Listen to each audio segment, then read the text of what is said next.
a special one-off just before the summer, like due to bad internet last week. But I'm back with Tom. Tom, I know it's a bit longer in the week, but a lot's happened in the week. Before we get started, obviously, Ancelotti's gone. David Moyes is in fear of going there, but people say yes, no, maybe not. It's been a mad old week, mate, since the last time I spoke to you, isn't it, Tom? It's ridiculous. We've nearly already signed a player, by the sounds of it, and it's all happened very quickly. I think Moyes, in terms of the transfers, is keen to get them all across the line as quickly as possible so we can start working with that squad straight away, which is a good thing to note with him potentially being linked with going back to Everton. I'm not at all worried about him going back. I know a few people are, and I understand why they're worried because he looks to be building such a good thing here. But I'm not worried. Having spoken to an Everton friend of mine, he said he'd be bonkers to take the job anyway.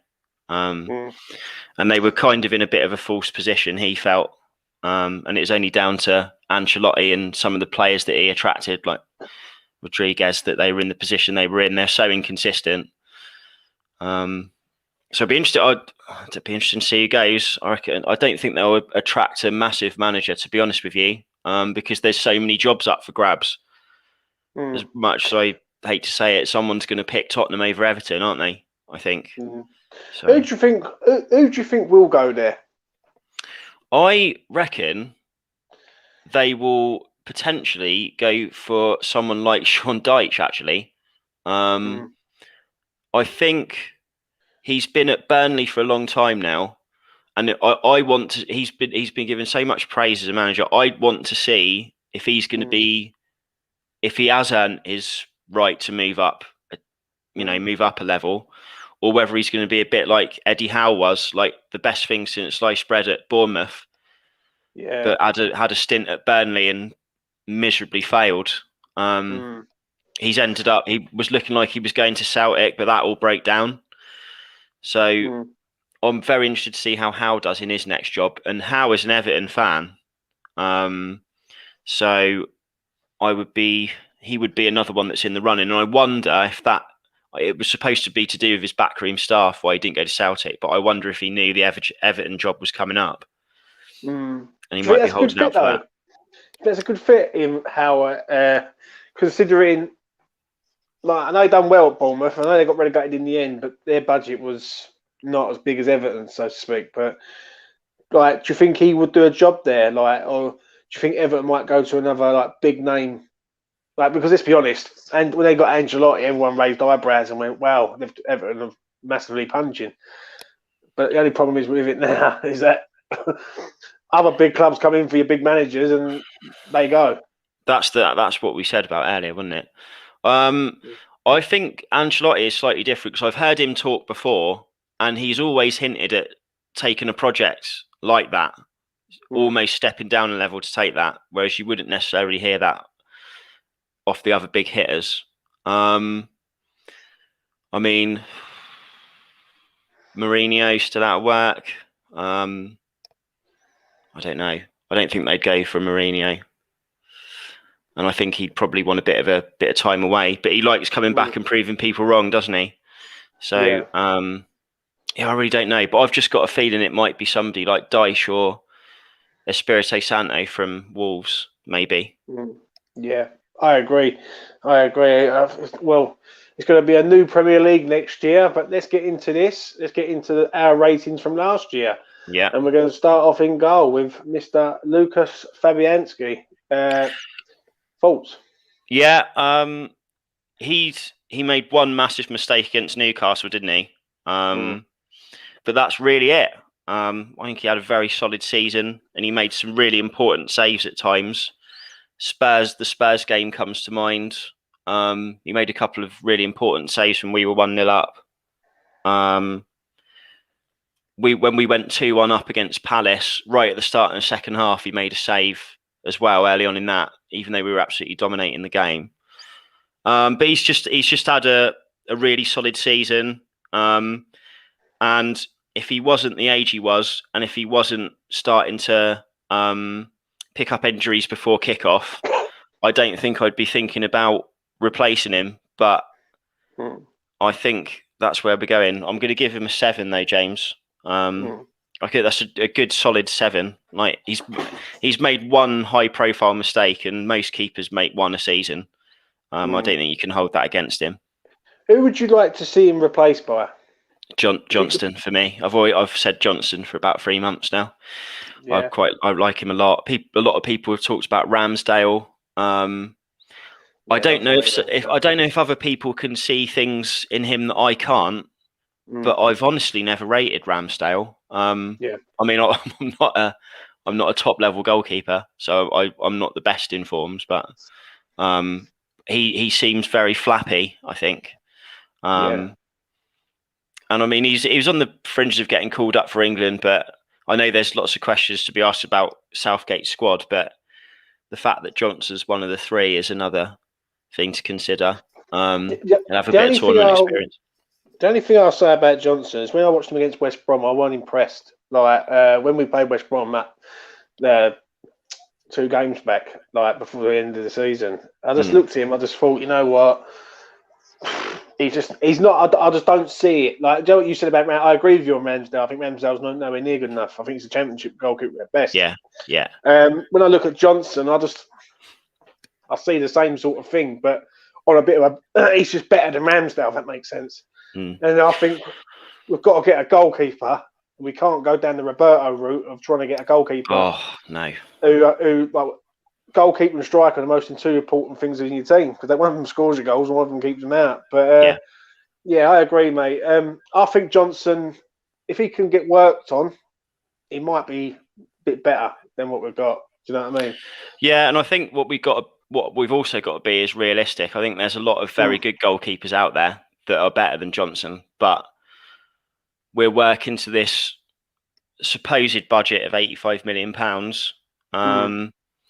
And you've got to say, is he the best realistic goalkeeper that we could potentially sign? If Henderson was still at Sheffield United, if they'd signed him permanently, for example, and he was getting no football at Man United, then that's the one you'd be wanting. But he's not going to be going anywhere because he will be nailing down that number 1 spot next season, no doubt about it. Pope, again, looks to be injury prone, but I don't know what sort of money. I think you'd be getting Johnson a hell of a lot cheaper than you would Pope. And to not putting us down, but I think he'd be potentially looking, if he was going to make a move, he'd be looking higher than us, I think. I agree with you on there. I do. I think Pope's a good. I'd love to have Pope at West Ham. I really would. But to another goalkeeper, Mr. Randolph. Now, I don't think this man's had a bad season. Right? People slag him off and say, you know what, he's no good and all that. He's good for a backup, I believe, but just a backup. What do you think, Tom? I'm not sure what the basis of the that he's had a bad season is. He's hardly played at all, and he's just been completely solid when he's been called upon. He made a really important save in the West Brom game when we were 1-0 down, and if that goes to 2-0, the way the game was going, it looked at that point that it'd be difficult for us to even get a point out of that. So that's turned out to be a very important save. But he's not really had to be called upon. He's not made any mistakes in my head. I mean, I'd give him a 6, but that's not a bad 6. That's just because he's had no game time, but he's solid. And I think he's been solid for a long time. I know he's made a couple of errors, but if you think back to when he first signed, Adrian was number 1, and he forced him out the team. Towards the end of the year, ended up finishing off the last season at the Berlin, and then kept his spot until he went off to Middlesbrough. When Hart came in for that little while, and I thought he was unlucky to be missing out. And then, goodness me, we had to get him back when Roberto arrived. So the club must rate him. He's been a solid backup for 4 different managers now, 3 or 4 different managers. So I think that's a telling sign. And his Ireland's number 1. Yeah, exactly. His Ireland's number 1 too. But this man, I think he's been top class myself. What's your thoughts, Tom? Yeah, hammer of the year for me, Kafau. Mostly down to just the snip that we got him at such a small price. And he's definitely the best right back I've seen. Probably since Tim Breaker, I'd have thought. Tim Breaker was playing when I was first going, and that's really the only other one that I can think of. Glenn Johnson didn't play many games, did he? Obviously, he's gone on to do all sorts of stuff. But yeah, Kafau's been unbelievable. He's probably stuck 25 million, 30 million on his value in one season, I'd have thought. Oh, I would say he's up there with Sebastian Schmel. When Sebastian Schmel was at West Ham, he won Hammer of the Year, and he was a right back. I agree with the Tim Breaker, and I agree with Glenn Johnson. Even though Glenn Johnson only played a small amount of time, what he went on to become is what Kafau is now. Really, he's established, isn't he? Schmel was fantastic, actually. Yeah, thinking about it, really good. Yeah, he was very underrated. Sebastian Schmel, like no one really rated him, but I must admit he done when he did play, he won Hammer of the Year in 2002. I think it was. He was so underrated that even though it was Redknapp got him in on loan, it was Roda that signed him permanently. Redknapp, I think I had an interview with Schmel the other day, and he was saying that Redknapp wasn't, even though Redknapp left at the end of that season, there weren't any talks about him staying, but it was Roda that wanted him. But I think Kafau has probably had a better season than Schmel did that season. Only just mind, because that was a good season. But he's a Hammer of the Year by a mile. What's he out of 10 for you, Tom? I'm going to give him a 9 because I'm not allowed to give him 9.5. And the only thing that would stop me giving him a 10 is that I just think if he's up against an absolutely rapid winger, he can appear to be a little bit slow. If there's a really fast winger you do get wingers that sort of stop and put their foot on the ball and try a couple of step overs and beat them that way. They're never getting past him. But if it's just a foot race, that's the only thing. But that's it. There's so many good attributes in his game that sort of cover for that. But it's a very good 9, a very high 9. A high 9 for Kafau. So the man he replaced, Mr. Ryan Fredericks. I'm not a fan. I think he should go myself. I think he's been here long enough. And I think we've got better backup now than we've ever had at right back. What's your thoughts, Tom? I don't think he did anything particularly wrong this year. I can understand people's concerns from a bit of his form last year and maybe even the year before that. And I think him staying will depend on how active we are in the transfer market. I think if we end up getting through in the Europa League and we'll be having to play League Cup and cup games as well, I don't think you want to be getting rid of him. Because when he's come on at the end of games and he's actually played a bit more advanced than an orthodox right back, he's played a bit further forward, and he actually looks a bit more threatening then. But yeah, I think he's looked okay when he's come on. They didn't make any errors that I can think of. So I'd actually rate him the same as Randolph, as a 6 in that he didn't do anything wrong and he didn't have enough minutes to have a major impact. 6 out of 10.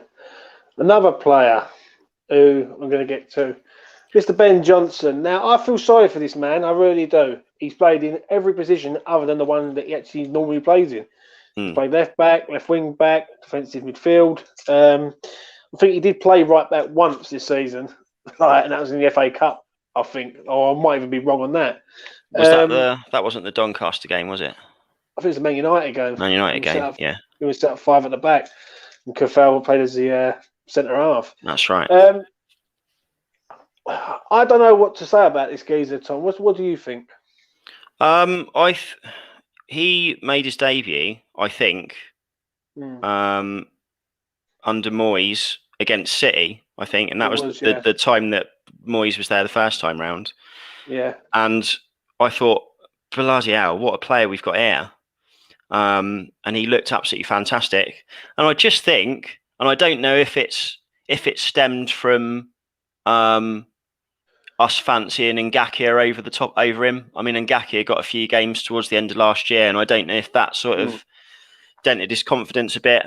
But he just looks like a player that's short of confidence at the moment, I think. And as you say, he's mostly been out of position.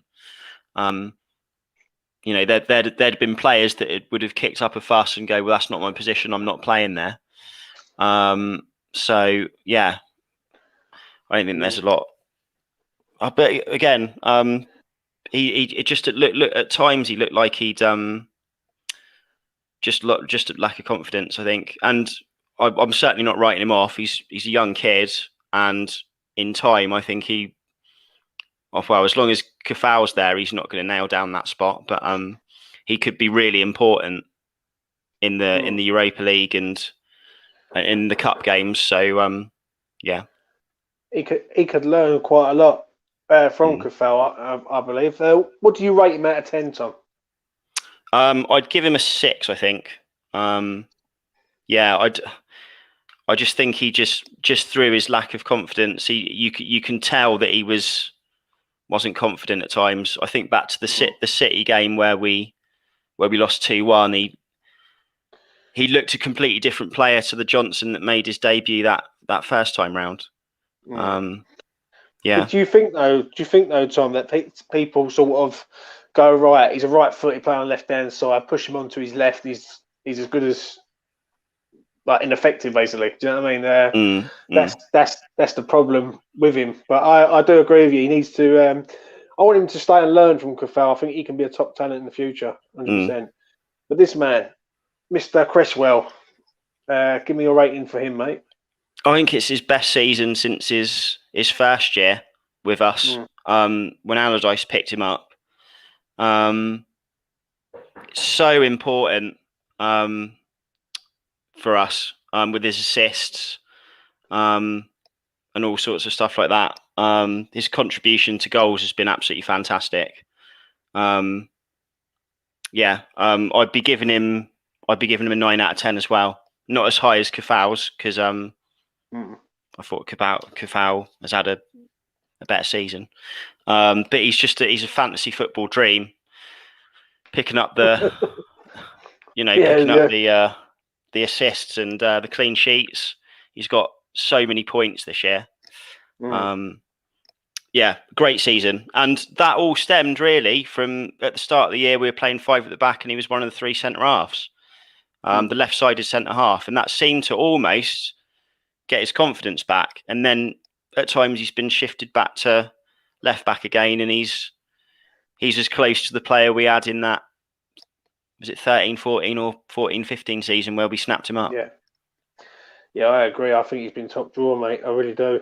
But this man, you either like him, he's like Marmite, this man. You either like him or you don't. Me personally, I think he's been here long enough. I think he's not going to get any better. I think we could go and buy someone who could do the exact same thing as what he does. What's your thoughts, Tom? I'm not in the Masuaku fan club myself. I think the thing is with Masuaku now, where we didn't have the attacking options down the left previously, but we do now. And for me, the only part of his game that is beneficial to the team is his trickery and play going forward. He's absolutely frightens the life out of me defensively. And that's not necessarily how he sort of stands up to players and stops crosses, but just sticking it, he just sticks it. He can't help but stick his foot in. So yeah, James, I'm really sorry. My phone's going. 1 second, That's right, mate. No worries.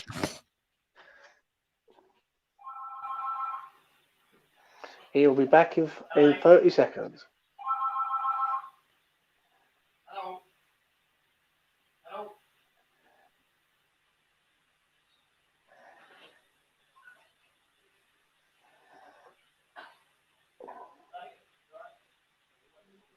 Yeah, that's right. What are you getting there?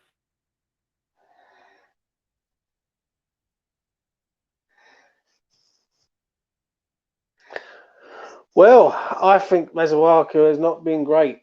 That is my opinion on him. While I wait for Tom to come back, I'll give you my quick assessment of Masuaku. I think he's been here long enough, if I'm honest. I think he's been here 6 years now. This will be his sixth season with West Ham. And basically that is it, basically. I just can't see how he can get any better. Let's unmute Tom. Tom is back in the house. God, it's the internet last week and then someone picking things up an hour early this week. That's all right, mate. So, yeah, I agree with you, Tom. I don't think he's been a bed of roses as people make out. Do you know what I mean? But what would you rate him, Tom? I'd give him a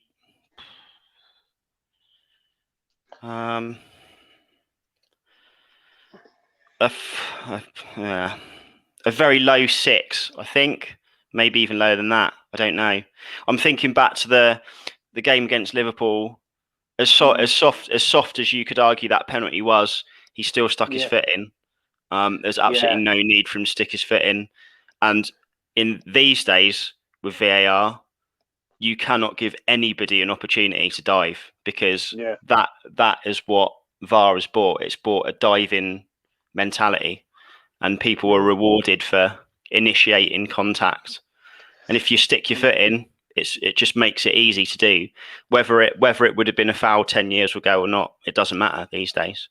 And he nearly gave one away as well in the Leicester game early on. And I think I can't remember who it was. It might have been Harvey Barnes, but he stayed on his feet and tried to carry on. They didn't score from it.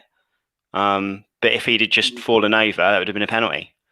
Yeah, I agree. So it's his decision making, his defending, and as I was saying, with the amount of options we now have on the left,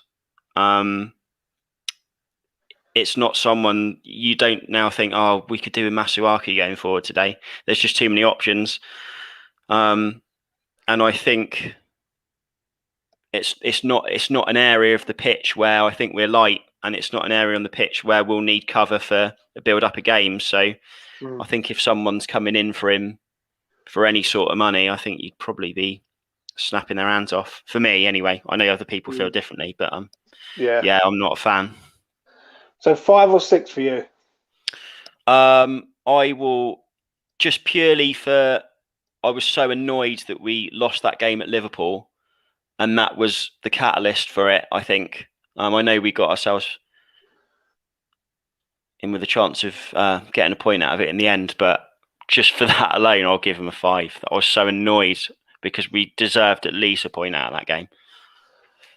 5 out of 10 for Masuaku. Craig Dawson. Dorse, great signing again. And I know that there were question marks about him when he signed. And the Watford fans seem to be absolutely delighted that they got rid of him for whatever reason. But he came straight in.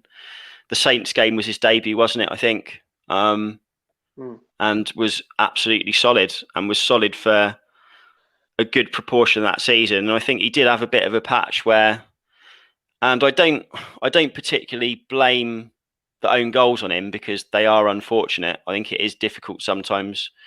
I'm thinking about the second goal in the Arsenal 3-2. If you have a cross that's absolutely hammered in and you're trying to get something on it, sometimes that just happens. He could have got a good connection on it and cleared it. that's not bad defending, I don't think, because he's got himself in the position to clear it. It would have been worse if he'd left it. And I think he perhaps suffered from Ogbonna being out. I think Jazz did one of these a couple of weeks ago, and he made a point that I think sometimes Diop made him look bad, and I do agree with that. I think he was working a lot to clear up for Diop. See, I'm just going to say this though, right? Because I know Diop gets a lot of criticism. I understand it to a point. But Dawson's red card at Newcastle for an experienced defender wasn't. If that's Diop, he's getting hounded out of the club massively because it's Dawson. I know Dawson's got money in the bank, so to speak, but for an experienced Premier League defender to do what he done at Newcastle, especially when you know you're on a yellow card, if you know you're getting roasted by St. Maximin, you don't basically just foul him and take the yellow card when we're only 35 minutes into the game. Do you know what I mean? But I agree with what you're saying. I agree with what you just said there, because Diop got more stick for the own goal, and there's how many games have we gone 1-0 down in that we've got ourselves back into? It makes it a lot harder when you've only got 10 players. And I see what you're saying. I think I see what you're saying for an experienced defender. You've got to say that you're playing a team that are down the bottom, and if they I know this is a bit maybe being a bit big-headed of us, but if they go 1-0, up, almost so what? We've got enough to get back in this game, but that makes it a lot more difficult. When it's a centre half as well, and obviously you've got, there's, that pairing is there because of injuries.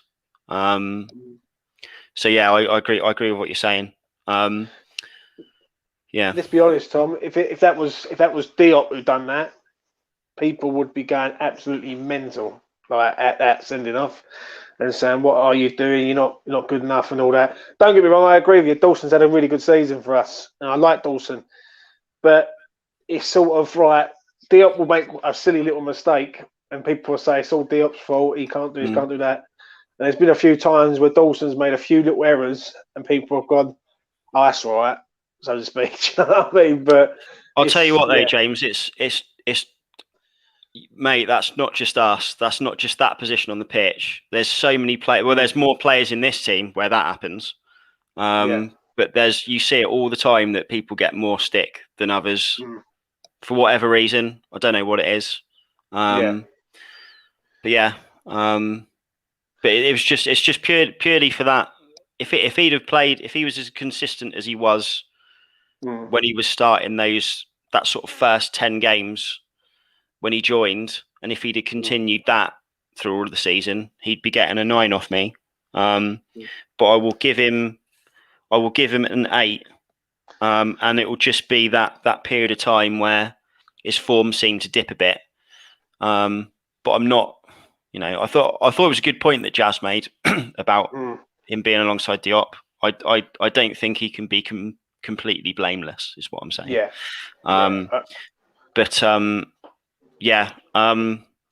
He'll be at the moment, unless we sign an absolute stonking centre half, it'll be him and Ogbonna starting next season. Well, I hope not. And the only reason why I say that, I need to see a younger defender in there. And I just hope Alves is the man who's going to step up next season. I really do. But this man, Angelo Ogbonna, 2 years ago, Tom, people wanted this man out the door, so he weren't good enough. I'll never forget it. Wimbledon away in the FA Cup, we got hammered. People say he's past it, he's this, he's not fit to wear the shirt. 2 years on, he's our best defender at the club. He's been our best defender. He's been our most consistent defender, season in, season out since then. Where has it all gone right for Mr. Ogbonna? I think it's just a case of a couple of things really. I think the ability was clearly always there, and I think people can go through rough patches in form, and you'll know what the state of Twitter looks like sometimes. Someone will play 10 fantastic games in a row, have an absolute shocker, and all of a sudden they're not good enough to play for us. And I think when I think back to when I first started going, I don't necessarily blame that sort of. I don't blame sort of opinions like that. But when I remember walking back from Upton Park back to the station, people were saying those sorts of things on the train. But that's where it was left. Like if you put something like that on Twitter, it stays there, and then it makes it look like, well, that's the general consensus of the supporters. But I think sometimes these things are just people are frustrated that they've lost the game. And you'll think it in your head and you'll say it, and some people will type it. And I don't think, although this is probably his best season he's had for us, I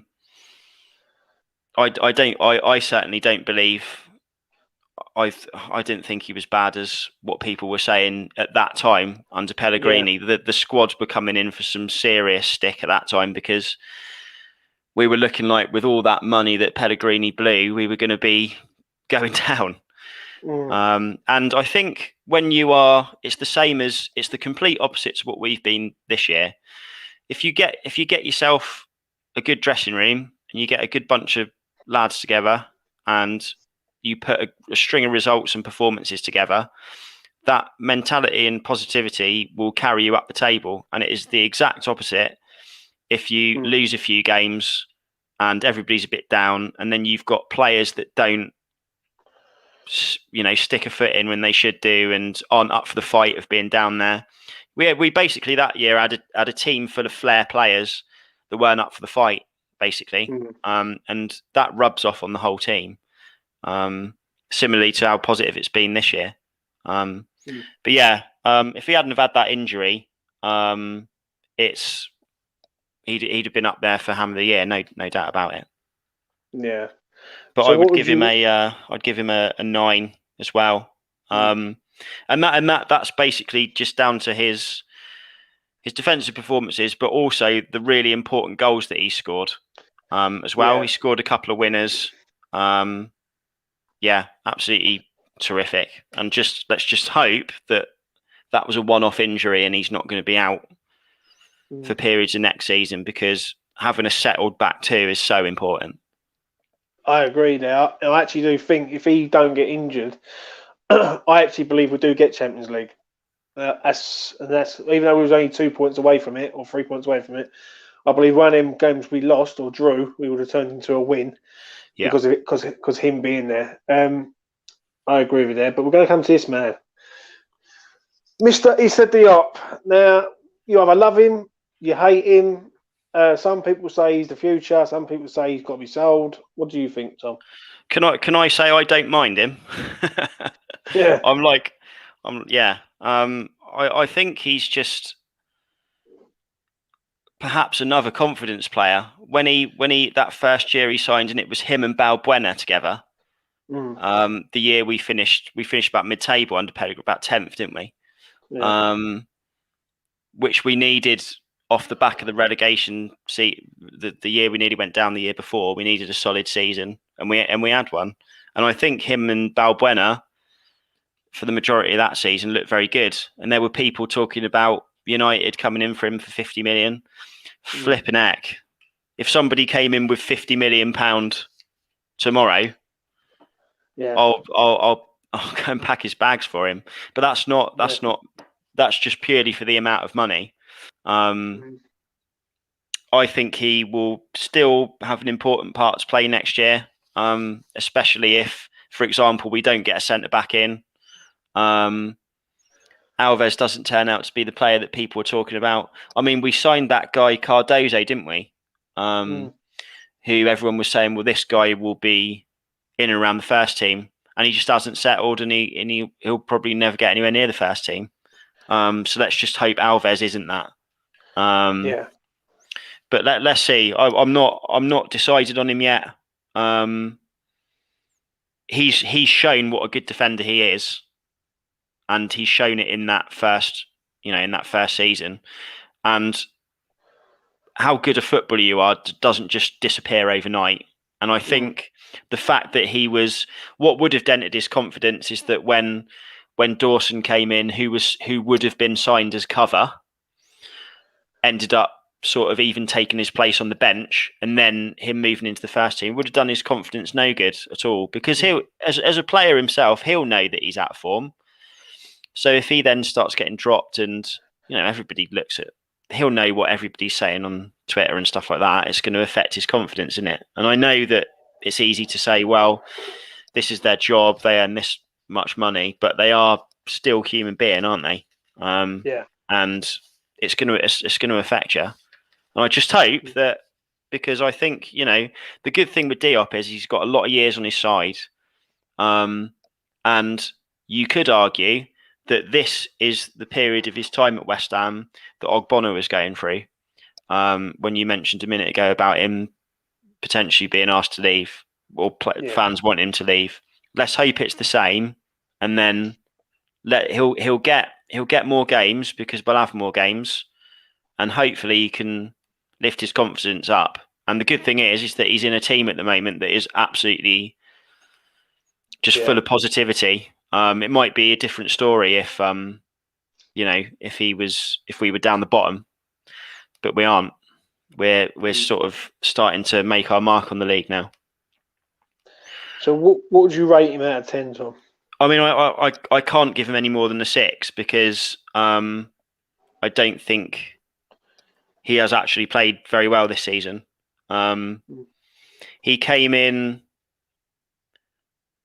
for a couple of the games and looked good in the air and won a lot of headers, but I think it's just his decision making sometimes, and he does look to panic on the ball sometimes. I think I tend to think if when they sort of pass it across the back line, and then I'm thinking, well, if anybody tries and closes him down, he's going to panic.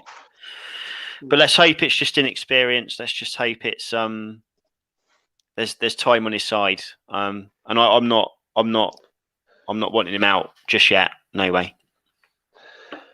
That is it for Diop.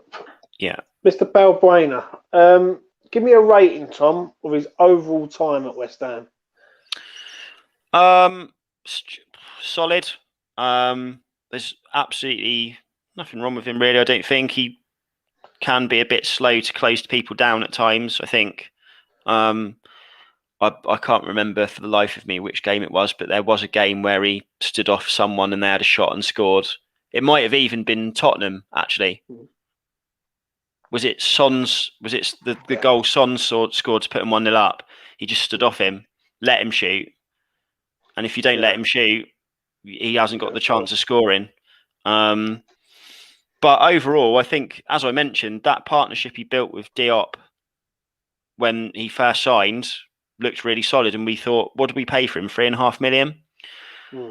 What a bargain at the time that looked. And I just think, as time's gone on, people have overtaken him in the pecking order. But decent servant for us. I've had no complaints about him.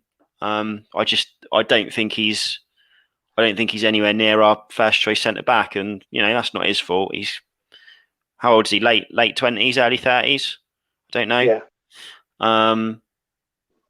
But yeah, I think overall I'd give him a 7. I think solid 7. Not unbelievable, not bad. Solid 7 for Balbuena. Now this man, captain, leader. What difference a season makes when this man's in as the captain. And no disrespect to Mark Noble. Mark Noble is great. He's been a great servant to West Ham, but Mark Noble's never been world class. Declan Rice is a world class DM, and he's our captain. What do you make of him this season, mate? He's for me, he's the only person that'd be threatening Kafau for the Hammer of the Year spot. You just run out of positive things to say about him, don't you? I mean, it's all been said. Yeah. It's all been said. The only thing I'd say is the difference this year is that everybody else has stepped up and noticed. He's a midfielder that on paper doesn't score any goals, doesn't get any assists. Oh, well, he can't be any good then. and that is generally what the opinion of players like that are. Yeah. It's only when he starts to put in big performances in a team that are then pushing up the top of the league that people start taking notice. I think what has possibly helped as well is that every game was on telly this year, and I think maybe he's just had a bit more exposure, and people have gone, "Oh, blimey, I watched the West Ham game," and actually, he is good then, because people have been watching and are starting to stand up and notice. Now, I don't know if that's a positive or not, because it means that maybe people are starting to take notice and will think, well, actually, we want to sign him now. I'm happy. I'm happy going on everybody else thinking he's rubbish, because we all know he's not.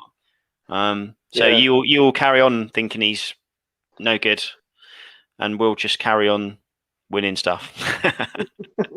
That's it, mate. That's it. What would you rate him, Tom, out of 10? He's a 9 for me as well. What would it be, Tom, for you to give him a 10? What would he have to do to get a 10 out of 10? Well, I don't think this isn't down to him, but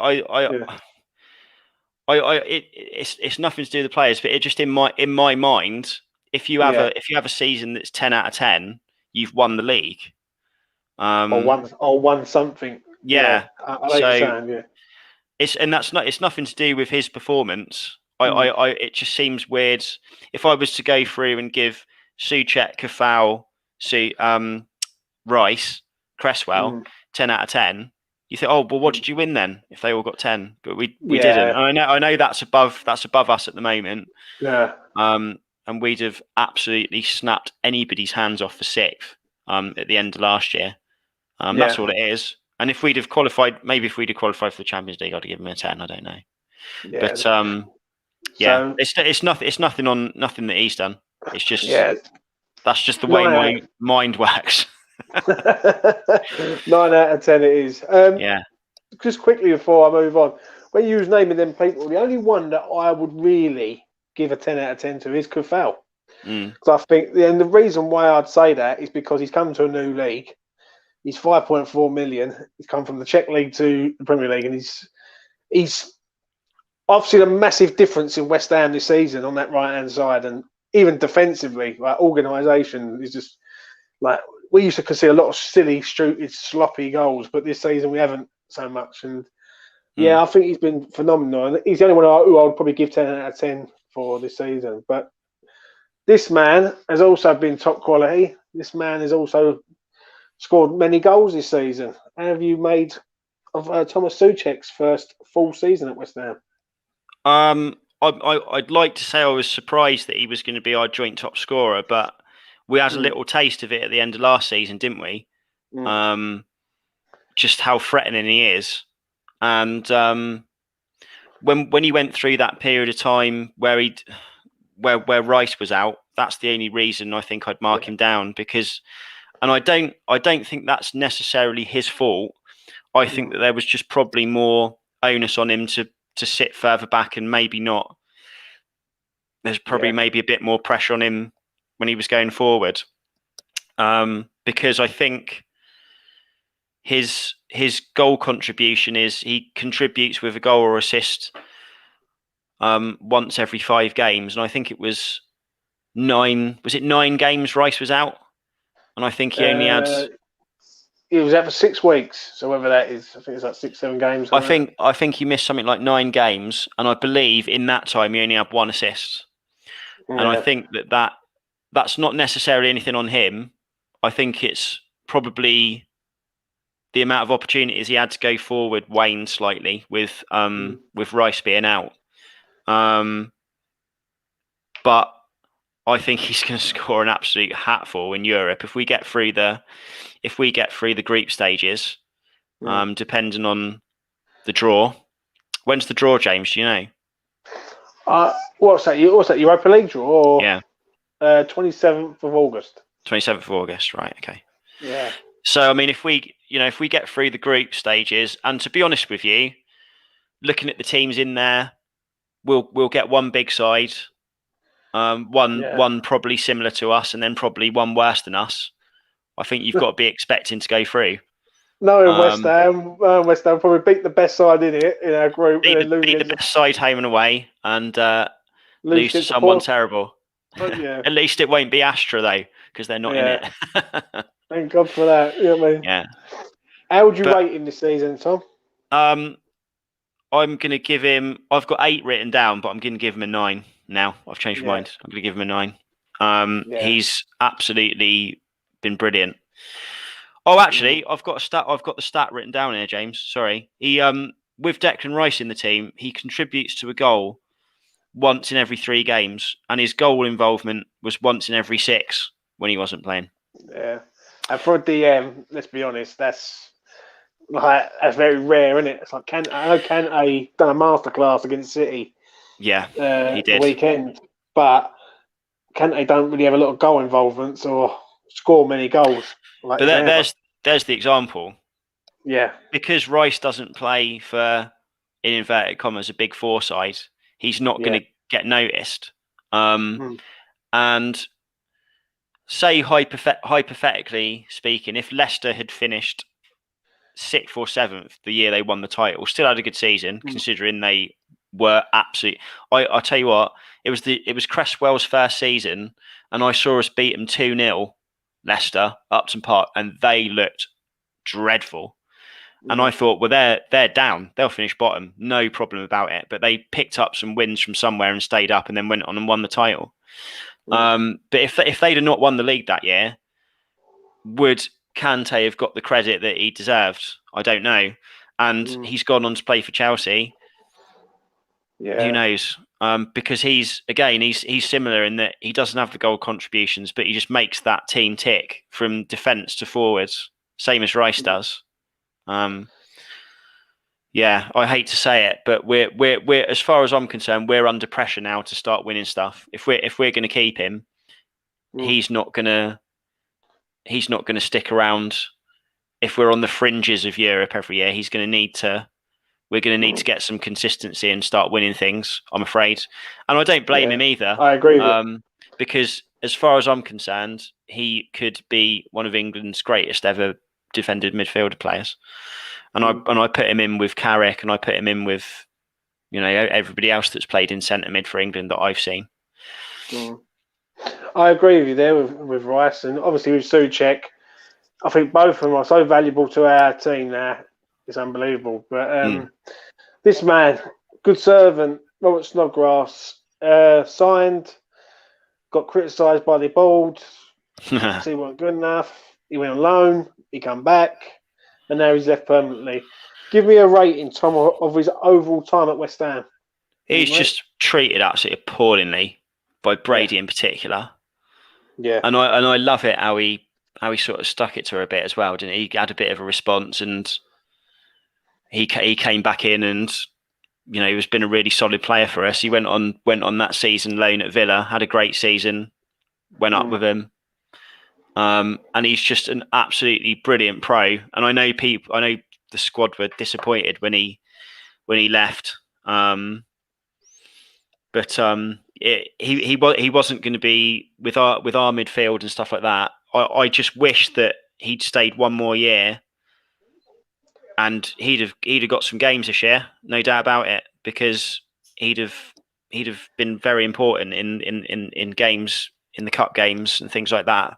But I can understand why he went, and there was he probably still had a bit of animosity with the board, I thought, and they probably, knowing them, they probably didn't like it that he'd come back and he was doing okay and everybody loved him. Just another reason for everyone to hate the board, really. But just purely because of what a pro he was and sticking it to Karen Brady, I'm going to give him a high 7. High 7 for Snodgrass. Mark Noble. Give me a rating for him, mate. I absolutely worship the ground this guy walks on, and I understand why people get frustrated with him. But I just think you need. I think every club needs a Mark Noble. I think if every club has a Mark Noble, I think the reason why I'm going to be so upset when he finishes next year is, for me, he is going to be he's the last link to West Ham at Upton Park, really, for me. And I know Cresswell's our next longest serving player, and he had 2 seasons there. But Noble's the last link. He's been through all sorts with this club. He had that, getting to being in the squad when we got promoted, and then getting to the cup final, to the Great Escape season, to the Avram Grant season, and then getting us straight back up. He's been through all sorts of it, and he's lived it with us because he's one of us. And that is going to be that's going to be. I just really hope that it's a successful season next year for him, and people turn up and appreciate him like they turned up and appreciated him for his testimonial. That was actually my favourite game of the last year at Upton Park, I think, his testimonial, because not only was it seeing the sheer amount of people that had turned up for him, but also seeing all the old players that I'd seen when I was a kid play again. Yeah. I mean, obviously the United one at the last game against United was the most emotional, but yeah, I just hope he gets a great send off, and he'll play a few games, I'm sure, but unless we're going to be getting Kral in, I'm pretty certain of that. So that puts him even further down the pecking order. And I think, to be honest with you, he was played a bit further forward by Moyes than he probably should have been. And it was only when he came back in to cover for Rice that you're like, oh, yeah, well, you can understand why all the managers continue to pick him. He didn't play enough games for him to get a big rating from me, but he came in and did brilliantly when we needed him. I'd say steadied the ship a bit when it was looking like we've lost a couple of games. Is it all going to fall off the rails? And he came in, that Burnley game in particular. He did play in the Burnley game, didn't he? Or was that the one he was injured in? Yeah. And just steadied the ship a bit. So, I mean, I've given him a 7. I should, if it was, I should be giving him a 6 really, but I'm giving him a 7 because it's Mark Noble. I love him. Mark Noble gets a 7. To this man, Manuel Lanzini. Well, first of all, Tom, where was you when he hit that rocket against Spurs? And second of all, how do you rate his season? I was in the living room, and I'd played golf that morning, and I was we went to go and watch it at the pub afterwards, and we were 3-0 down after 15 minutes. Yeah. And I was like, right, we'll go then. And what I was gonna do was I was gonna travel back at half time and then watch the second half at home. Yeah. But I didn't watch it until we got it back to 3-2. I know that's an awful thing to say, but I was so gutted and I was so angry because I was terrible at golf that morning as well. So it was a bad day. And I said, well, I feel like a bit of a glory supporter here, turning it back on at 3-2. But when that went in, I went absolutely bonkers. And you know what? It took me by surprise as well, because when the ball gets headed out, you don't see Lanzini in shot, do you? You immediately think, well, Winks is going to run this into the net now and make it 4-2. Oh my God, what a strike!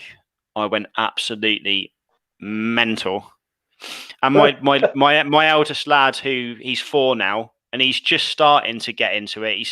We've started the sticker books and stuff this year, and he's starting to know players and things like that.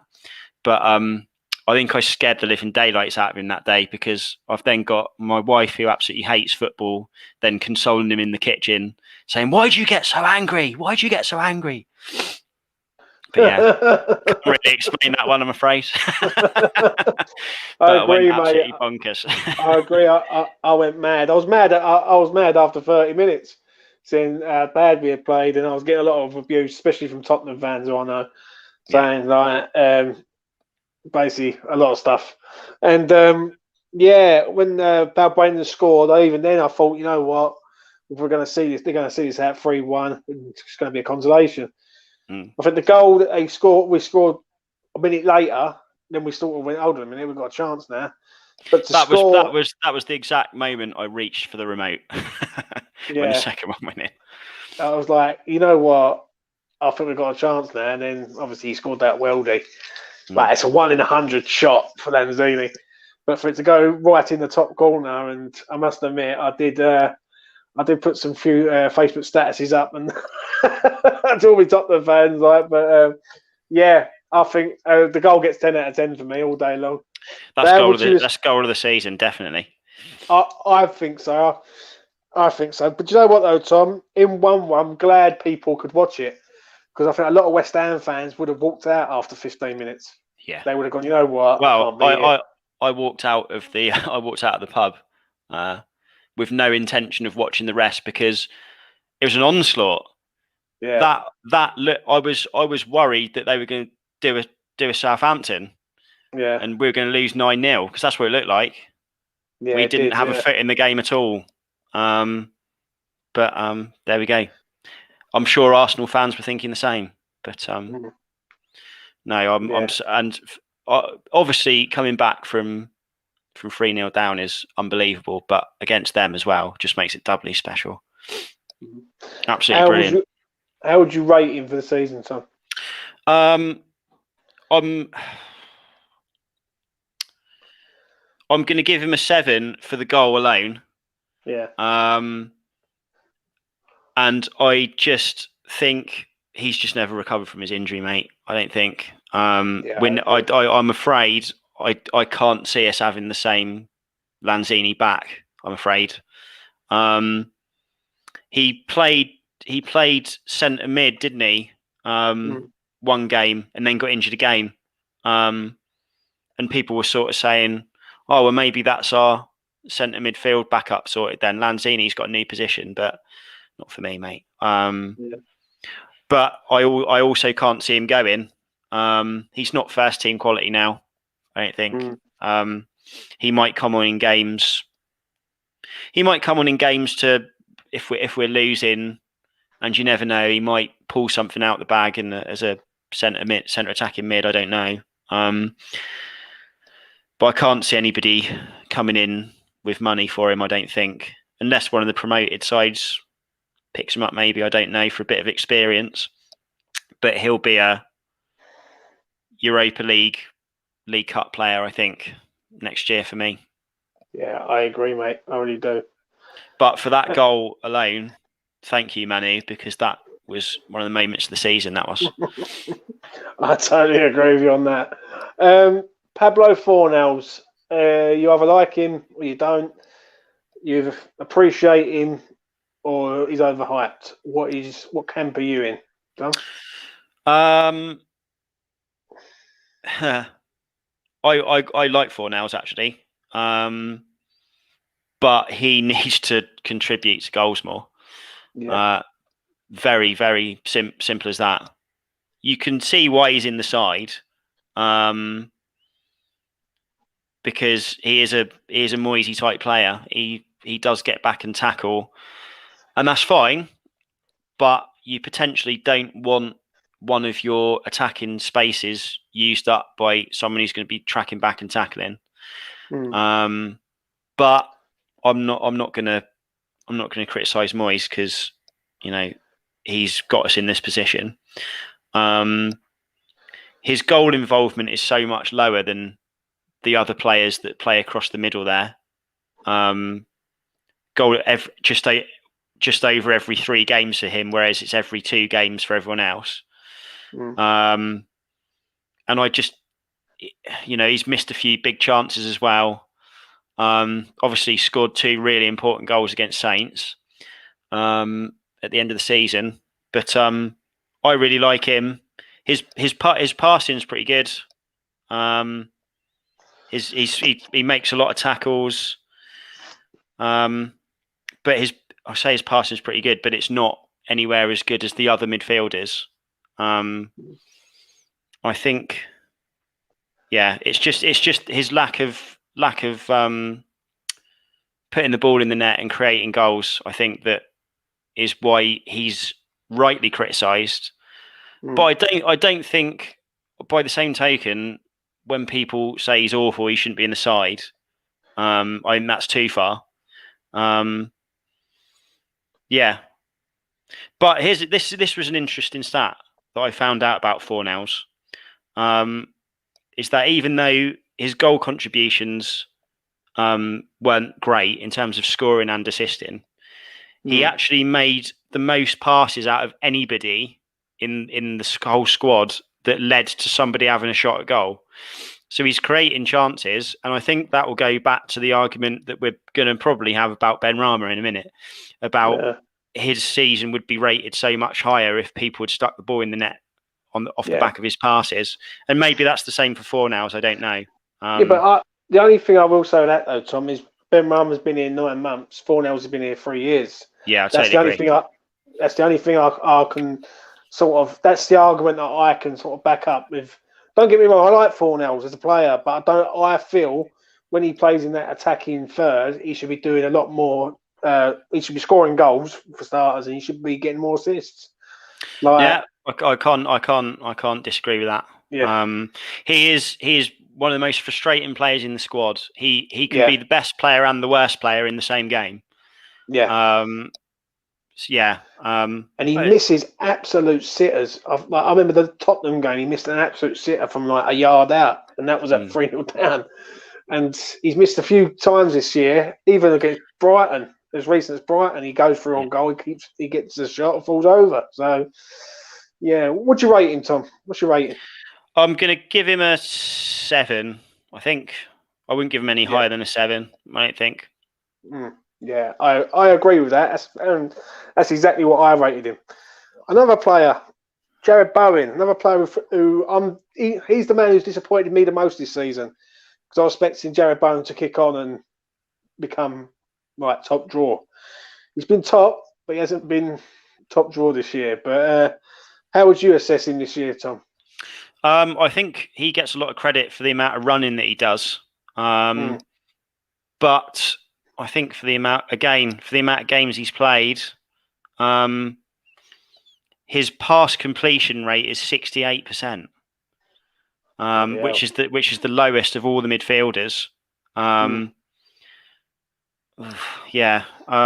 assists. I think you're thinking for the amount of games that he's played and the type of counter-attacking football that we play, he should really have more goal involvements than he has. What I would say that is maybe a little bit encouraging, although he didn't play a lot of games there, depending on who we get through the door up front, I'd like to see him given maybe a bit of a go as an out-and-out forward rather than a winger. I'd be interested to see about that, because he doesn't need a good pass completion rate if he's playing up front, whereas he does when he's in midfield. If you're giving the ball away nearly 40% of the time. Yeah, I agree with you there. I really do. I think up front would suit him, because if you said to him, right, you stay within the width of the goalposts and don't go left or right, to stay centrally, him running in behind people and his movement and all that would be a good thing. Do you know what I mean? And 68% pass completion rate is diabolical, really, for especially when he's in a team full of passers. Really, like Fornals passes, Ben Rama passes. Rice is a good passer. So what would you rate him, Tom, out of 10? Well, I don't think he's been any better or worse than Fornals, so I'd give him a 7 as well. Yeah, I that's exactly what I've done on my rating, a 7. I think a 7's fair. To this man, Jesse Lingard, he's now left the club. He come on loan. He scored 9 goals. I think he got 6 assists or 5 assists or something. I think he was absolute top draw. And I'm going to ask you one question. What's your rating of him, Tom? And the next question I'm going to ask you is, do we sign him, yes or no? Yeah, I had 8 written down, but on reflection, I'm going to give him a 9, and that is basically for that period of games that basically qualified us for Europe. Yeah. Just the impact he had on that team immediately. How many times do you hope that you sign a player and they maybe take 4, 5, 6, maybe longer than that games to he hit the ground running? And for somebody that has been out for so long with the issues that he's dealt with off the pitch, and the criticism he's received, the club that he was a boy at have just basically rejected him. I think that's an unbelievable turnaround for him, and I'm absolutely disgusted that he's not going to the Euros. I'm absolutely disgusted with that. I really, really am. But yeah, we'd have been looking at the way the points went, and everyone went for his goals, mate. Forget about Europa League. Even though we'd have still have had a good season, we'd have been finishing 10th or 11th if it wasn't for his goals and his involvement. So he's got to get a 9 from me. And just on the complete opposite to Bowen, he's the best passer in midfield other than Declan Rice. Obviously, Declan Rice is going to make more passes because he passes to the defence and across the back a bit more. But he's 81% completed passes is very good for a attacking midfielder. Very good. Yeah. And yeah, I'll just reiterate that without him, we'd have been in mid-table, no doubt about it. And probably we wouldn't have even been talking about him coming back because he'd have gone back to United. And if he did have offers on the table, he'd be looking at ones for teams in Europe, which might have ended up being Everton. It might have ended up being Arsenal. It might have ended up being Tottenham. So yeah, I think I'm not going to say he single-handedly got us in the Europa League, but without his goals and his contributions, we'd have been nowhere near. So he's got to get a 9. I know he had a bit of a period where he didn't score or assist much, but if he was going to continue that standard for the rest of the season, he potentially wouldn't be coming to us. So maybe it is a good thing. Yes or no, Tom? It's a yes or no answer. Do we sign this man? And is he playing for West Ham next season?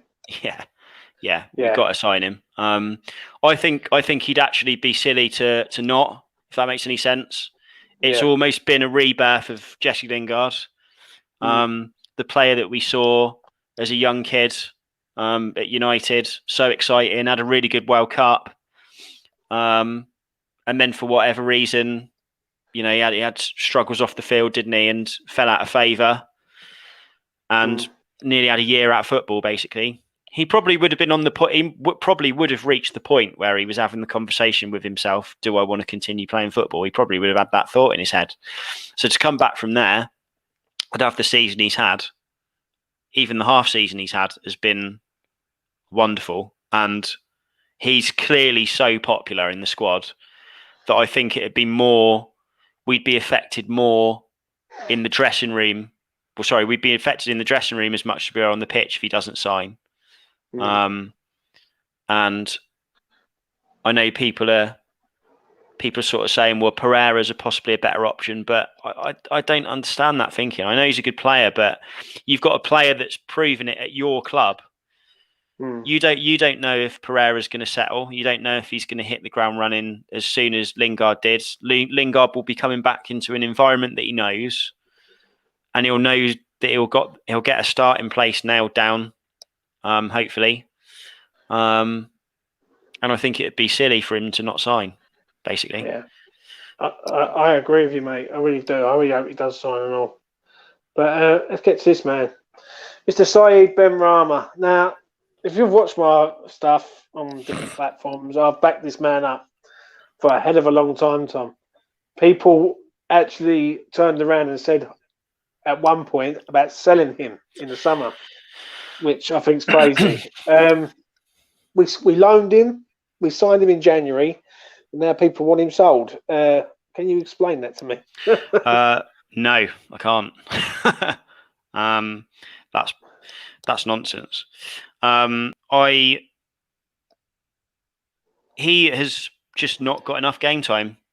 I think that's what it is, and people will say, that he hasn't taken his opportunity when he's got it. I've purposely found these out for you, James, because I thought you might enjoy some of these. About just responding to the people sort of saying that he hasn't made the most of his opportunity. He, in the short time that he's played, he's only played 1,300 minutes. No, maybe even less than that. But he made 49 passes that led to a shot. So that is one every 28 minutes. Every 28 minutes, he will make a pass that leads to someone having a shot on goal. The other point that people say is that, well, Fornals does the hard work that Ben Rama doesn't do.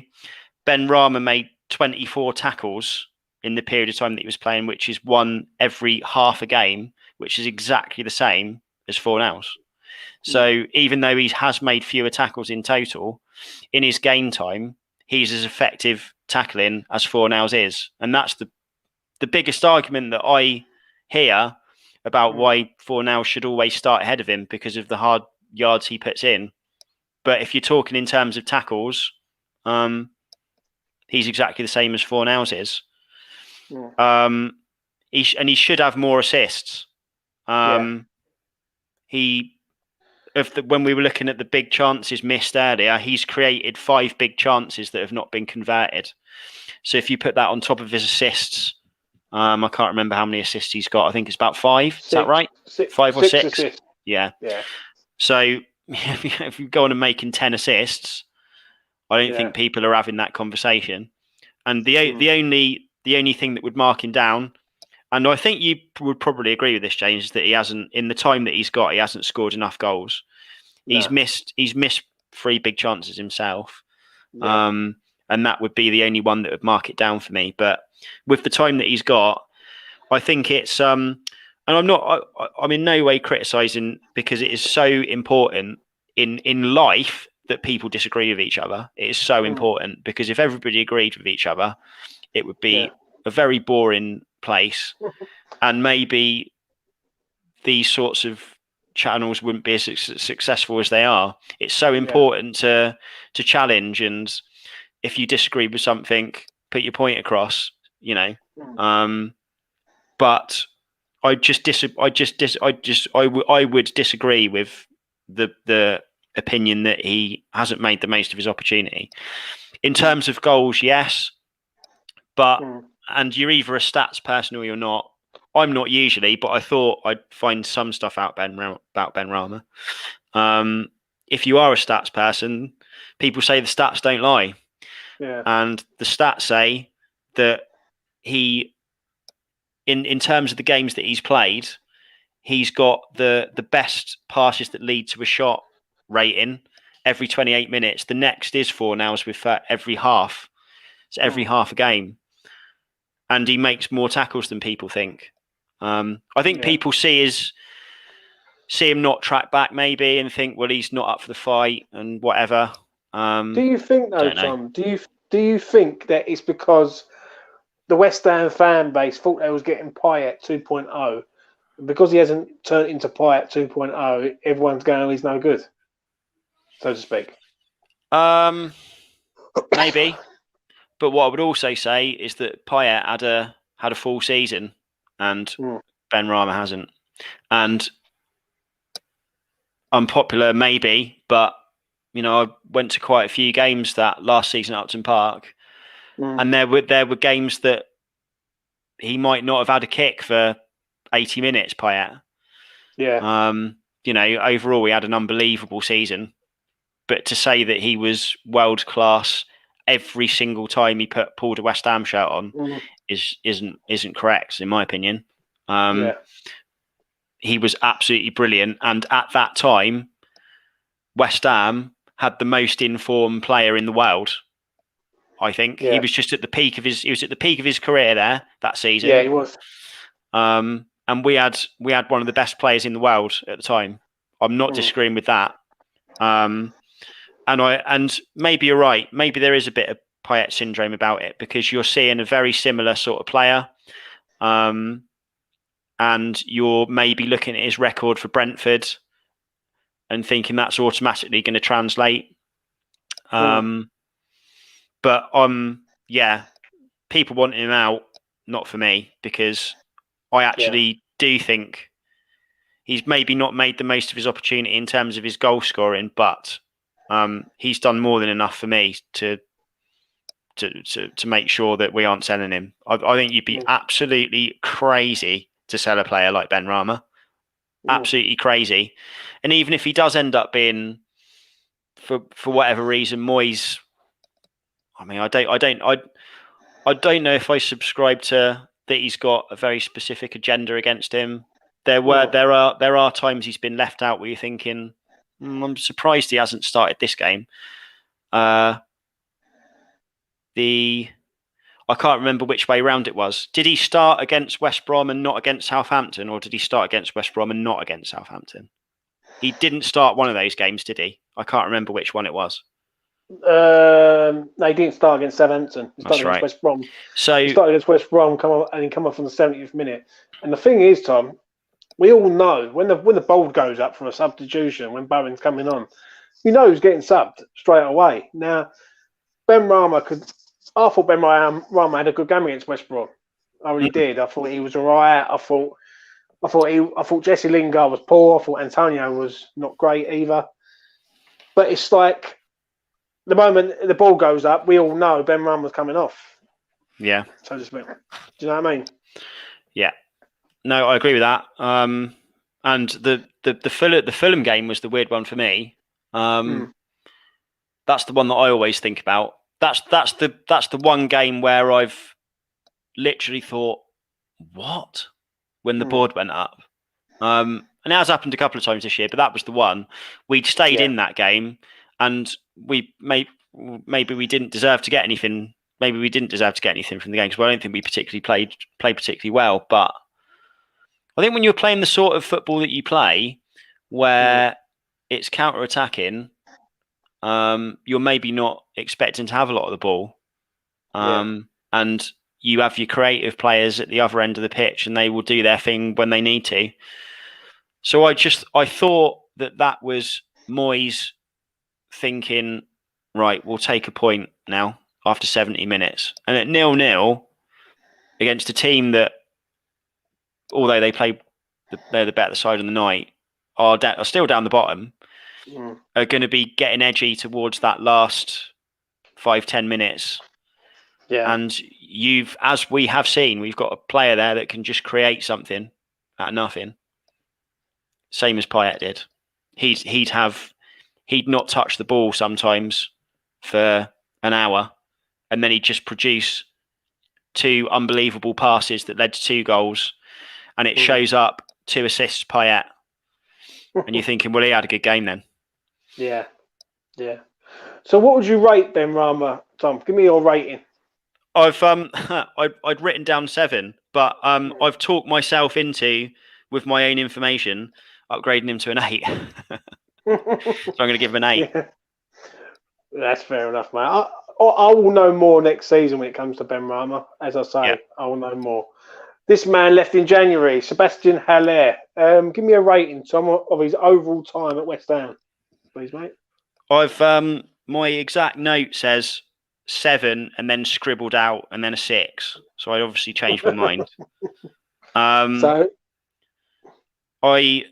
I hated when people said he just doesn't fit the system. I hate it when people say that. I really do. Make yourself fit the system. And I don't think it's the system either. If you look, it's the same system when Antonio plays up front. And although Antonio misses a lot of chances, he gives himself a lot more chances by throwing himself at things, running into space, not waiting for the ball to feet, not waiting for it to be passed to him, anticipating where it's going to go and getting on the end of things. And I don't know if it was just his demeanour. I don't know, but he just looked so uninterested at times. And I think that was one of those signings where I don't know what he was like in the dressing room. I don't know, but I think I'm very, even though sometimes I've questioned some of Moyes' tactical decisions, I trust him a lot. And he is building a team not just of players, but of personalities and people that he thinks fit the squad on the pitch and off the pitch. And when he's happy to leave your record signing out of the team, there's got to be something up. He scored some important goals, but yeah, just looked uninterested. And he missed if you're talking about missing sitters, he missed an absolute sitter when we were 1-0 up against United. Where he went round the keeper, went round the defender, kept going round imaginary people, and then just lost control of the ball. And who knows if that goes in, we go on to win the game. Maybe he gets a bit of confidence back. Maybe he plays a few more games. But yeah, I think because there was so much animosity around Haller, I think it was probably best off. And I know people saying it left us short up front, but I don't know. I think you've got to have a squad of players that are all together, and he just didn't look interested. So I think it probably was a good decision to let him go. But for the season, I'd give him a 6. I think maybe overall a 7. Don't know. Yeah, I agree with you though. There, I think 6 is fair. But this man, Mr. Yarmolenko, make this short and sweet, Tom. Right. Yeah. Sorry. Yeah. The only good thing that might come of Yarmolenko is that I've seen that he might bring our price of Crow down a bit by him going in the other direction, and then maybe I'll put him up to a 6. But yeah, I've just put a 5. Didn't offer anything at all. He had an important assist against West Brom, but yeah, he got given an opportunity up front and didn't really take it. But I just don't. Yeah, not for me. I'm surprised that he got bought on as much as he did, especially when people talk about the sorts of players Moyes brings on. Yeah, I'm surprised he got as many appearances as he did. But I think thank you for the winner against Chelsea. Thank you for some brilliant goals that you scored in the Pellegrini season. But I think that's probably it for me. I've put 5 for Yarmolenko. I agree with you, mate. This man, Miguel Antonio, to round up all the players. He's getting an 8 from me, Antonio. 10 goals has he scored? Yeah. He has missed a lot of chances, and I think he's coincided. He's maybe at fault for some of the reasons why Ben Rama gets a bit of stick, because he's missed a lot of his what would have been assists. Yeah. I'm thinking of the Palace game in particular, when we won at Palace. The Arsenal game is another one. Yeah. Comes across, it's the post again. Yeah, that would have been to go 4-2 up, wouldn't it? Yeah, that's right. Yeah. Yeah, so there you go. That's game over and hello Champions League, isn't it? I think if that goes in. But one interesting thing I did find is that he's missed 9 big chances, which is one fewer than the amount he scored. But Patrick Bamford has, in his 17 goals, has missed 21 big chances. So even though Bamford is up there being a top scorer, his goals to shot ratio or big chances miss ratio is a lot higher than Antonio's. So we all know he will be out twice at least next season through injury. Yeah. And as much as I love the guy, I think he might need to sort of take stock himself and then agree, look, with my injuries, I'm going to struggle to get a long-term contract anywhere else. And I think that I get bought on if we bring a player in the door up front, I get bought on with 30 minutes to go, 25 minutes to go against some very tired defenders and just run at them. And I think he'll have a lot of success, actually. And I just hope that's enough for him, because I think that's where it'll be most effective if we bring a good striker in. I agree with you on that. I hope it is enough for him. But I don't think anyone would take a risk on Antonio knowing that he could get injured. And he's injury prone. So I agree with you. So you give him an 8, Tom, yeah? Yeah, 8, yeah. An 8 for Tom for that. Right, Tom, these are my questions, as you know. Yeah. And the first one is this one. The best performance of the season, team or player? What's yours, mate? Team is away at Leicester. When we won 3-0 at Leicester. We had the 4-0 win against Wolves. And then that was the game where we were going to go, okay, have we turned a corner? Or was that just a bit of a flash in the pan? But we not only did we beat them, we didn't give them a chance hardly. I know they had a goal. Yeah. They had a goal chalked off, didn't they? I think in the 92nd minute, I think it was. Yeah. But that could well have been their only shot on goal. Yeah. We completely nullified them, and Ogbonna that day was immense. That was so the goal of the season goes to Lanzini, but the touch of the season goes to Fornals for that touch that he brought down out of the sky and went through and scored. Yeah, it probably rebounded off the astronaut. Yeah. Do you think is there any other performances that you would say, Tom? You think you know what? Lingard in particular, Lingard and Kufau actually at Villa. Yeah, that's the one. That's my best performance of the season. For me, I thought it was just a masterclass performance. Yeah, Lingard was absolutely quality, and that was a good old-fashioned right-back performance from Kufau, wasn't it? Yeah. I went to the pub on Monday night, and a friend of mine is a Villa fan, and he doesn't like Kufau because of that performance, because he said, "Oh, he's just kicking Grealish all the time and blah blah blah." I was like, "Right, well, he's done his job then, hasn't he?" You know, that was the most. That's the most. He was probably the most informed player of the league at that time, and everyone was thinking, "Oh, up against Grealish." Didn't give him a kick. Well, he gave him a few kicks actually, but yeah, absolutely not the stuffing out of him. That's a good old-fashioned right-back performance. That was. I agree with you, Tom. Really do, mate. This has been polarized, Tom, from people that I've done this with. And I've done it with you before, but I'm going to do it again.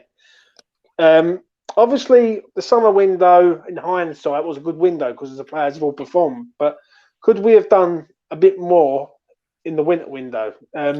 Give me a rating, Tom, for both windows, please, mate. Summer and winter. So the summer, I think, turns out to be something like an 8. Yeah. Purely down to Kufau, purely down to the Souček transfer going permanent. A diamond in the rough in Dawson. And I actually think Ben Rama's a great signing. So I'd have given that an 8. But the winter one, if anybody, there's a couple of mates of mine that are absolutely baffled when I still want the board out. But if you want an example of their mentality at this football club, just have a look at that winter window. They signed Jesse Lingard on loan, definitely not expecting him to score 10 goals and get us into Europe. That was someone on the cheap, and it has turned out to be a good signing. There's no doubt in that. But we all knew the areas that we needed to strengthen. We all knew it. But we'd stayed up. And as good a job as David Moyes has done, he was brought back in to keep us up, not to get us into Europe. That's just been a fantastic performance from the lads and a great performance from Moisey. If you'd have gone up to Gold and Sullivan and said, we're going to be 2 points off the Champions League, they would not have gone, yeah, I know, because that's why we bought Moyes in. They would not have said that. They would have been exactly the same as us and absolutely been over the moon with it. And that, for me, shows their mentality.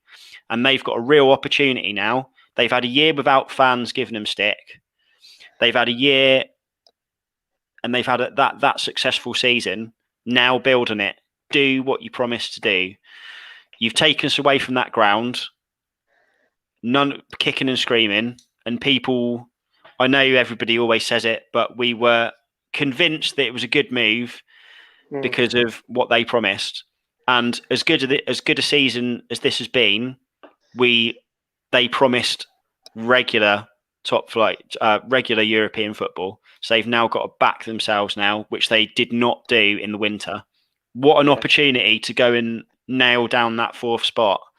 And we didn't finish 4th because we did not have the squad to rotate. We were too thin on the ground, and that's what cost us in the end.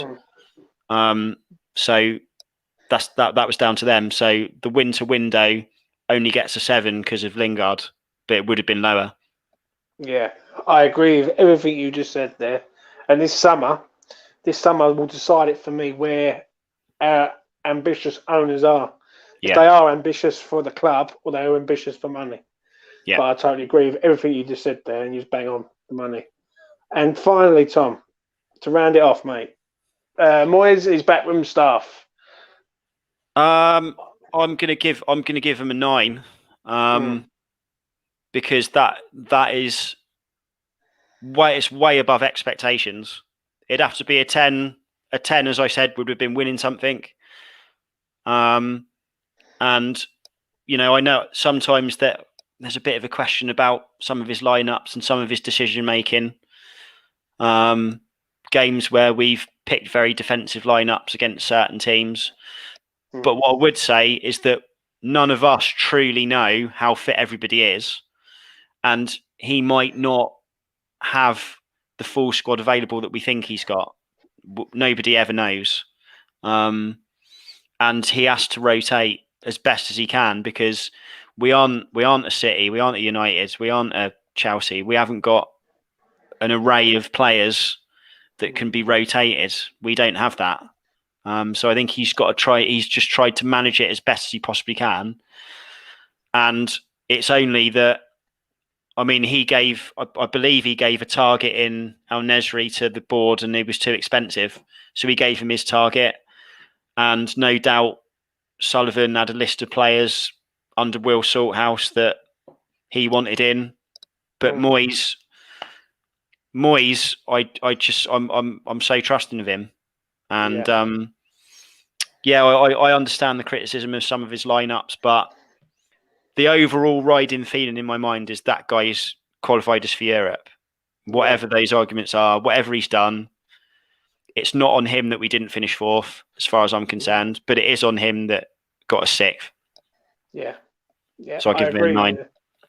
I agree with you there, mate, totally. The only thing I will say with Moyes, he's got to be a bit more adventurous when he's playing the big 6. That's the only thing I will say. Like when he's up against top teams, like there's one game that I have sort of always looked back on. I think missed opportunity massively is the Man United away game in the league when they're playing on a Thursday night, we play on a Sunday night. They've got injuries, and we're going out setting up their 5 at the back with wing backs against the team. And we had a fully fit squad, really, other than a Bonner out. Yeah, the rest of them was all there. Rice was there, Ben Run was there. But I agree with you there. He's done very well with this season, but he needs to be backed in the summer. I totally agree. And that's it, Tom. That is your player ratings. We got there in the end, mate. We did. You know what I mean? We did, yeah. We got there. Sorry it's taken so long. I'm just taking advantage of some internet. Yeah, that's it, mate. That's it. Any final thoughts, Tom, before we wrap up, mate? We've got at least 6 games in Europe. Just enjoy it, lads. Enjoy it. Because as we well know, just because we've qualified this season, it doesn't now mean that we're going to go on and do it. enjoy it while it's there, and if it continues to happen, great. But just get behind the boys, and when we're all allowed back in, just prove everybody wrong with how supportive actually we are. We get a lot of bad stick from people about our fans, and it can. People were sort of saying that's the only reason we finished sixth because we went there. What an opportunity to go and prove everyone wrong. Yeah, I agree with you there, mate. I really do. I think this new season coming up, is a big one for the club. I think we either step up to the level, or we go back to being the same old West Ham again. So let's hope that we're not the same old West Ham. We're the new improved and basically a new team that is going higher up than fighting relegation. Definitely. Well, I want to thank you, Tom, for coming on. You've been a contributor all year when I've been doing all this, and I really do appreciate it, mate. No problem, mate. And I thoroughly enjoyed it today, mate. Anyone who's watching this, if you're new to the channel, like, share, subscribe. It all goes well. And that is me done officially now for the summer.